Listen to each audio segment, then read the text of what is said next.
Hello दोस्तों, नमस्कार। मैं हूं हरिराम और आप देख रहे हैं सीखो ज्ञान यूट्यूब चैनल। दोस्तों, आज के वीडियो में हम आपको सिखाने वाले हैं संख्या पद्धति के बारे में। जो संख्याएं होती हैं वो सभी 10 संख्याएं हम इस वीडियो में लेकर आए हैं।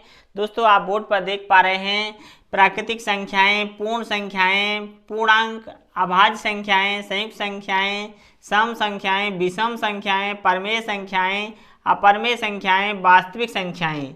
दोस्तों, 10 संख्याएं जो संख्या पद्धति में होती हैं वो हम लेकर आए हैं। और भी कुछ संख्याएं होती हैं वो भी हम इस वीडियो में आपको समझाएंगे। तो दोस्तों, वीडियो को एंड तक देखें और चैनल पर नए आए हैं तो चैनल को सब्सक्राइब जरूर कर लें। बिना समय गंवाए वीडियो स्टार्ट कर लेते हैं दोस्तों। तो दोस्तों, संख्या पद्धति को इंग्लिश में बोलते हैं नंबर सिस्टम। यह सभी संख्याएं मैंने पहले से लिख रखी हैं क्योंकि वीडियो लंबा ना हो और आपको भी समय कम लगे और हम भी आपको कम समय में सभी संख्याएं समझा सकें। दोस्तों, संख्याएं जो होती हैं वो इनसे मिलकर बनती हैं। जैसे 0 यहाँ पर लिख देते हैं, यहाँ पर मिटा लेते हैं। 0 1 2 3 4 5 6 7 8 व 9। जो इतने संख्याएं होती हैं 0 से 9 तक, इन सभी से मिलकर जो है ये सभी संख्याएं बनती हैं। अब कौन किन संख्याओं से मिलकर बनती हैं यही हम आपको समझाएंगे। जैसे कि पहले नंबर पर लिया है मैंने प्राकृतिक संख्याएं। दोस्तों, प्राकृतिक संख्याएं आप पढ़ते आए होंगे पहले से ही। जो प्राकृतिक संख्याएं होती हैं वो होती हैं 1 2 3 4 5 6 7 8 और 9। तो दोस्तों, 9 तक जो संख्याएं होती हैं 1 से 9 तक वो सभी क्या होती हैं?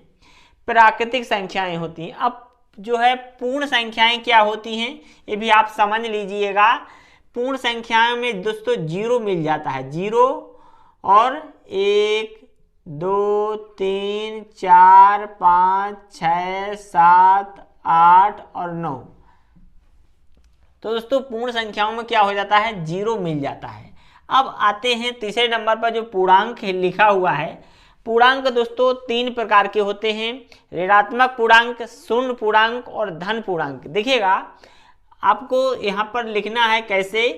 जैसे आप लिखेंगे -3 -2 -1, ठीक है। अब यहाँ पर शून्य लिख देंगे तो शून्य क्या है? एक शून्य पूर्णांक है। इसके बाद +1, ठीक है, और +2 +3। जो प्लस वाले हैं वो क्या हैं? धनात्मक पूर्णांक, ठीक है। और जो शून्य है वो है शून्य पूर्णांक, ठीक है, शून्य पूर्णांक। और जो ऋण में संख्याएं हैं वो क्या हो गया? ऋणात्मक पूर्णांक, ठीक है। तो दोस्तों, इस तरह से पूर्णांक 3 प्रकार के होते हैं जो आप समझ गए हैं।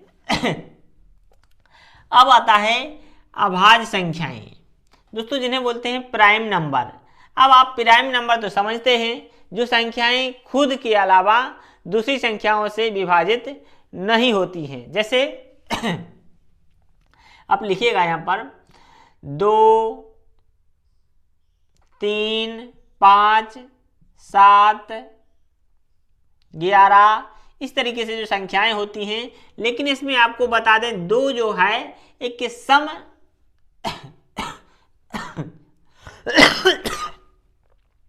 दो जो है वो सम अभाज्य संख्या है, ठीक है। अब आप देखेंगे संयुक्त संख्याएं। दोस्तों, जिसे बोलते हैं कंपोजिट नंबर। अब कंपोजिट नंबर क्या होती हैं? कंपोजिट मतलब होता है मिल जाना, संयुक्त हो जाना। अब देखिएगा, जैसे आप लिख देंगे 4, 2 × 2 = 4। अब 4 क्या है? 2 और 2 से मिलकर बनी है, तो 4 को क्या बोलेंगे आप? संयुक्त संख्या, ठीक है। इस तरीके से आप जैसे 3 दूनी 6 होता है और 5 दूनी 10 होता है।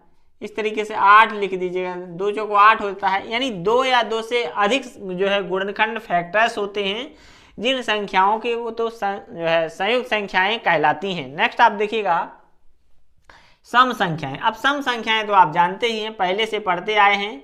जैसे आप 2 लिख दीजिएगा, 4 लिख दीजिएगा, 6 लिख दीजिएगा, 8 लिख दीजिएगा, 10 लिख दीजिएगा, तो ये क्या हो जाएंगी? संयुक्त जो है सम संख्याएं। विषम संख्याएं भी आपने पहले से पढ़ी होंगी। विषम संख्याएं में आ जाता है 1, ठीक है, 3, 5, 7, 9, इस तरीके से जो संख्याएं होती हैं विषम संख्याएं होती हैं, ठीक है। अब आइएगा परमेय संख्याएं, जिसे बोलते हैं रेशनल नंबर। परमेय संख्याओं को समझना बहुत आसान भी होता है और कठिन भी होता है। देखिएगा, बिल्कुल सिंपल सी भाषा में आपको समझाएंगे। परमेय संख्याएं आप कभी नहीं भूल पाएंगे। परमेय संख्याएं जो होती हैं उनको P/Q के रूप में व्यक्त किया जा सकता है। अब इसमें आपको ध्यान रखना है Q बराबर 0 नहीं होना चाहिए। जैसे आप लिखेंगे 1/0, तो ये परमेय संख्या नहीं है। अगर आप लिख देंगे 0/1, तो ये परमेय संख्या है। 0/2 लिखिएगा तो भी परमेय संख्या है, ठीक है। अगर 1/2 लिख दीजिएगा तो भी परमेय संख्या है। 2/4 लिख दीजिएगा तो भी परमेय संख्या है, ठीक है। इस तरीके से आप लिख दीजिएगा। 3/5 लिख दीजिएगा तो भी परमेय संख्या है। लेकिन आप नीचे 0 मत लिखिएगा। नीचे 0 लिखिएगा तो वो परमेय संख्या नहीं कहलाएगी। नेक्स्ट, आप समझ गए होंगे परमेय संख्या। अब देखते हैं अपरमेय संख्या। अपरमेय संख्याएं क्या होती हैं, जिसे इरेशनल नंबर बोलते हैं। अपरमेय संख्याएं वो होती हैं जो परमेय संख्याएं नहीं होती हैं। जैसे कि अगर आप रूट में 3 लिख दीजिएगा, तो इसे तो आप ऐसा लिख नहीं सकते 1/2, 2/4 के रूप में, तो ये भी एक क्या है? अपरमेय संख्या है। रूट में 5 लिख दीजिएगा तो इसे नहीं लिख सकते। अगर पाई लिख दीजिएगा 22/7, तो ये भी एक क्या है? अपरमेय संख्या है, ठीक है। अब आते हैं वास्तविक संख्याएं। वास्तविक संख्याएं दोस्तों रियल नंबर जो होती हैं। अब रियल नंबर आप समझिएगा। रियल नंबर दोस्तों क्या होती हैं, आपको बिल्कुल बारीकी से समझाएंगे। रियल नंबर जो होती हैं दोस्तों, सभी परमेय और अपरमेय संख्याएं रियल नंबर कहलाती हैं। जैसे कि आप देखेंगे परमेय संख्याएं जो हैं ए हैं और अपरमेय संख्याएं ए हैं, और ये दोनों क्या हैं? Real number. जैसे परमेय व अपरमेय संख्याएं रियल नंबर्स होती हैं। यानी कि परमेय और अपरमेय संख्याओं से मिलकर ही क्या बनती हैं? वास्तविक संख्याएं, ठीक है। इसमें अब एक जोड़ देते हैं 11वें नंबर पर सहअभाज्य संख्याएं। सहअभाज्य। अब सहअभाज्य संख्याएं क्या होती हैं दोस्तों? जैसे कि आप देखिएगा, जिन संख्याओं का HCF यानी कि मासा 1 होता है, वो क्या होती हैं? सहअभाज्य संख्याएं। जैसे आप लिख देंगे 11 और 15, इनका आप मासा निकालेंगे तो क्या आएगा? 1 ही आएगा। जैसे आप लिख देंगे 2 और 5 का मासा क्या आ जाएगा? 1 ही आएगा। तो ये सभी जो संख्याएं हैं वो क्या हैं? सहअभाज्य संख्याएं हैं। देखिएगा, आप जो भी संख्याएं इस वीडियो में समझे हैं, आपको अगर अच्छी तरीके से समझ में आ गई हैं तो आप वीडियो के कमेंट में ज़रूर बताइएगा। और नेक्स्ट पार्ट में हम संख्या पद्धति के और भी जो है सवाल जो होते हैं वो लेकर आएंगे। इस वीडियो में जितना जो 10 संख्याएं मैंने कवर की हैं, वो अगर आपको अच्छी तरीके से समझ में आ गई हैं तो वीडियो के नीचे कमेंट में बताइएगा। मिलते हैं नेक्स्ट वीडियो में, तब तक के लिए जय हिंद, नमस्कार।